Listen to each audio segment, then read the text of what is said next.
Hi ಸ್ನೇಹಿತರೆ, ನಮಸ್ಕಾರ. IPL ಅಲ್ಲಿ ಸದ್ಯಕ್ಕೆ ಸಿಕ್ಕಾಪಟ್ಟೆ ಚರ್ಚೆ ಆಗ್ತಿರುವಂಥ ಒಂದು ವಿಚಾರ ಏನು ಅಂತಂದರೆ, ಜೇಕಬ್ ಬೆಥೆಲ್ ಅವ್ರನ್ನ ಪ್ಲೇಯಿಂಗ್ 11ನಲ್ಲಿ RCB ಯಾಕೆ ಆಡಿಸ್ತಿಲ್ಲ ಅಂತ.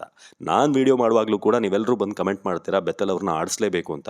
ಇದೀಗ ಎಷ್ಟು ಮಟ್ಟಿಗೆ ಸೀರಿಯಸ್ ಆಗಿದೆ, ಯಾವ ಲೆವೆಲಿಗೆ ಹೋಗಿದೆ ಅಂತಂದರೆ, ಇಂಗ್ಲೆಂಡ್ನ ಮಾಜಿ ಆಟಗಾರರು ಕೂಡ ಇದರ ಬಗ್ಗೆ ಈಗ ವಾಗ್ವಾದ ನಡೆಸ್ತಿದ್ದಾರೆ. ಹೀಟೆಡ್ ಆರ್ಗ್ಯುಮೆಂಟ್ ಆಗ್ತಾ ಇದೆ.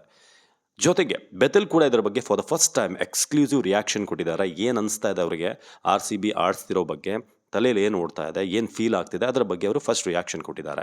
ನಾನು ಅದ್ರ ಬಗ್ಗೆ ಹೇಳ್ತೀನಿ. ಅದಕ್ಕೂ ಮುಂಚೆ ಇಂಗ್ಲೆಂಡ್ನ ಪ್ಲೇಯರ್ಗಳು ಏನು ಮಾಡ್ತಿದ್ದಾರೆ, ಏನು ವಾಗ್ವಾದ ಅಂತ ನೋಡಿದ್ರೆ, ಮಾಜಿ ಆಟಗಾರರದ್ದು ಆಲಿಸ್ಟರ್ ಕುಕ್. ನಿಮಗೆ ಗೊತ್ತಿರೋ ಹಾಗೆ ಅವರ ಮಾಜಿ ಕ್ಯಾಪ್ಟನ್, ಇಂಗ್ಲೆಂಡ್ನಲ್ಲಿ ಒಳ್ಳೆ ಪ್ಲೇಯರ್, ಟೆಸ್ಟಲ್ಲಂತೂ ಸಖತ್ತಾಗಿ ಆಡುವಂಥ ಪ್ಲೇಯರ್. ಅವರು ಸದ್ಯಕ್ಕೆ ಕಮೆಂಟ್ ಮಾಡಿದ್ದಾರೆ ಒಂದು ಪಾಡ್ಕಾಸ್ಟಲ್ಲಿ, ಜೇಕಬ್ ಬೆಥೆಲ್ ಸುಮ್ಮನೆ ಅಲ್ಲಿ ಇರೋದ್ರಿಂದ, RCB ಇರೋದ್ರಿಂದ ಏನು ಯೂಸ್ ಇಲ್ಲ, ಸುಮ್ಮನೆ ಅಲ್ಲಿ ಬೆಂಚ್ ಕಾಯಿಸ್ತಿದ್ದಾರೆ. ಬೆಂಚ್ ಅಂತ ಕೂಡ ಹೇಳಿಲ್ಲ, ಸುಮ್ಮನೆ ಕುಂಡಿ ಕಾಯಿಸ್ತಿದ್ದಾರೆ.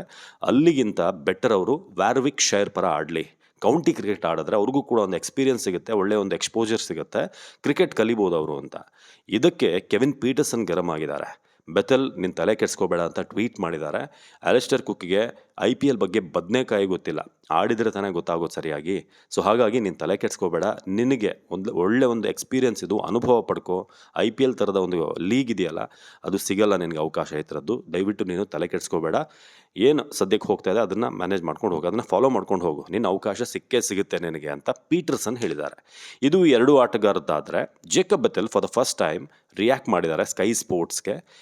ಏನು ಅನಿಸುತ್ತೆ ನಿಮಗೆ, RCB 11ನಲ್ಲಿ ನೀವು ಆಡ್ತಿಲ್ಲ, ಏನು ಫೀಲ್ ಆಗುತ್ತಾ? ಯಾಕಂದರೆ ಇದೇ ಮಣ್ಣಲ್ಲಿ ಸೆಂಚುರಿ ಹೊಡೆದವ್ರು ನೀವು T20ಲಿ.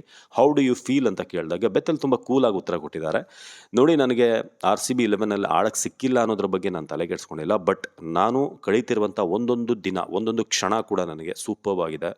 ಲೆಜೆಂಡ್ಸ್ ಇದ್ದಾರೆ, ದಿಗ್ಗಜರ ಜೊತೆ ನಾನು ಡ್ರೆಸ್ಸಿಂಗ್ ರೂಮನ್ನು ಕಳೀತಾ ಇದ್ದೀನಿ, ಅವ್ರ ಜೊತೆ ಒಂದಷ್ಟು ಟೈಮ್ ಸ್ಪೆಂಡ್ ಮಾಡ್ತಾ ಇದ್ದೀನಿ, ಅವರ ಆಟ ನೋಡ್ತಾ ಇದ್ದೀನಿ, ಪ್ರಾಕ್ಟೀಸಲ್ಲಿ ಪ್ರತಿಯೊಂದು ಹಂತದಲ್ಲೂ ಹೇಗೆ ಅವ್ರು ರೆಡಿ ಆಗ್ತಾರೆ. ಫಾರ್ ಎಕ್ಸಾಂಪಲ್ ವಿರಾಟ್ ಕೊಹ್ಲಿ, ಇಂಥ ಲೆಜೆಂಡ್ ಜೊತೆ ನಾನು ಆಡ್ತಾ ಇರೋದು. ಅವರ ಕಮಿಟ್ಮೆಂಟ್, ಅವರ ಡೆಡಿಕೇಶನ್, ಅವರು ಹೇಗೆ ಗೇಮ್ನ ಅಪ್ರೋಚ್ ಮಾಡ್ತಾರೆ, ಅವರ ತಲೆಯಲ್ಲಿ ಏನು ಓಡ್ತಾ ಇರುತ್ತೆ, ಮೈಂಡ್ ಸೆಟ್ ಏನು, ಒಂದು ಗೇಮನ್ನು ಆಡಬೇಕಾದ್ರೆ ಚೇಸ್ ಹೇಗೆ ಮಾಡ್ತಾರೆ, ಹೇಗೆ ಒಂದು ಪವರ್ ಪ್ಲೇಯಲ್ಲಿ ಆಡ್ತಾರೆ, ಪ್ರತಿಯೊಂದನ್ನು ಕೂಡ ನಾನು ಕಲಿತೀನಿ ಅಂತ ಬೆಥೆಲ್ ಹೇಳಿದ್ದಾರೆ. ಜೊತೆಗೆ ಹೇಸಲ್ವುಡ್ ಅಂತ ಪ್ಲೇಯರ್ ಇದ್ದಾರೆ ನಮ್ಮ ಟೀಮಲ್ಲೇ. ಆಪೋಸಿಷನ್ ಟೀಮ್ ಜೊತೆ ಆಡಬೇಕಾದ್ರೂ ನಾವು ಮೈದಾನದಲ್ಲಿ ಒಟ್ಟಿಗೆ ಪ್ರಾಕ್ಟೀಸ್ ಮಾಡ್ತೀವಿ. ಆಗ ಧೋನಿ ಅಂತ ಪ್ಲೇಯರ್ಸ್, ರೋಹಿತ್ ಶರ್ಮಾ ಅಂತ ಪ್ಲೇಯರ್ಸ್, ಬುಮ್ರಾ ಅಂತ ಪ್ಲೇಯರ್ಗಳು, ಪಾಂಡ್ಯ, ಸೊ ಹೀಗೆ ದೊಡ್ಡ ಲೆಜೆಂಡ್ಗಳ ಜೊತೆ ಆಡುವಂಥ ಅವಕಾಶ ನಮಗೆ ಸಿಗ್ತಾ ಇದೆ.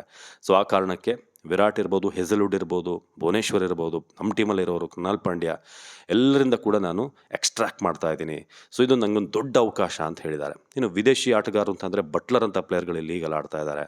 ಸೊ ಇದೆಲ್ಲ ಕೂಡ ನಮಗೊಂದು ಲರ್ನಿಂಗ್ ಒಂದು ಕರು, ನನಗೆ ಯಾವುದೇ ರಿಗ್ರೆಟ್ ಇಲ್ಲ ಅಂತ ಹೇಳಿದ್ದಾರೆ. ಸೊ ಇದು ಫಸ್ಟ್ ರಿಯಾಕ್ಷನ್. ಸೊ ನಿಮ್ಮ ಪ್ರಕಾರ ನೀವೇನು ಹೇಳ್ತೀರಾ? ಬೆಥೆಲ್ ಟೀಮಲ್ಲಿ ಇರಬೇಕು ಅಂತಂದರೆ ಬೆಥೆಲ್ ಅಂತ ಕಮೆಂಟ್ ಮಾಡಿ. ನಮಸ್ಕಾರ.